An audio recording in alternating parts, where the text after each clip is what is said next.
আবারও বড় পর্দায় একসঙ্গে হাজির হচ্ছেন ঢাকায় চলচ্চিত্রের সুপারস্টার শাকিব খান ও অভিনেত্রী সাবিলা নূর। আসন্ন ঈদ উল আজহা উপলক্ষে মুক্তির অপেক্ষায় থাকা মিউজিক্যাল রোমান্টিক চলচ্চিত্র রকস্টারে দেখা যাবে এই জনপ্রিয় জুটিকে। ইতোমধ্যে ছবির একটি পোস্টার প্রকাশ করা হয়েছে। এরপর থেকেই ভক্ত দর্শকদের মধ্যে বাড়ছে কৌতূহল ও উত্তেজনা। 2025 সালে তাণ্ডব সিনেমায় শাকিব সাবিলার রসায়ন দর্শকের প্রশংসা কুড়িয়েছিল। সেই ধারাবাহিকতায় রকস্টারেও তাদের জুটিবদ্ধ হওয়া নতুন করে আলোচনার জন্ম দিয়েছে। যদিও দীর্ঘদিন ধরে ছবিটি নিয়ে আনুষ্ঠানিক ঘোষণা ছিল না, সম্প্রতি প্রকাশিত পোস্টারটি যেন সেই জল্পনার অবসান ঘটিয়েছে।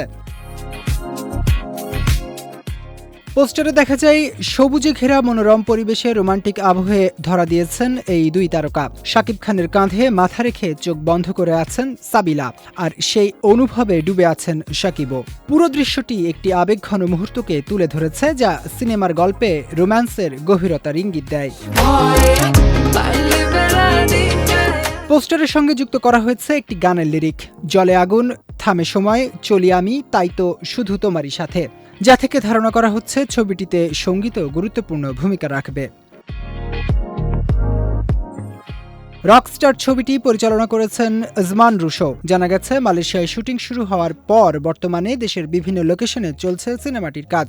ইতোমধ্যে অর্ধেকের বেশি শুটিং শেষ হয়েছে। সবকিছু ঠিক থাকলে মে মাসের প্রথম সপ্তাহেই শুটিং সম্পূর্ণ হবে বলে আশা করা হচ্ছে। ফলে ঈদে প্রেক্ষাগৃহে এই জুটির নতুন রসায়ন দেখার অপেক্ষায় রয়েছেন দর্শকরা।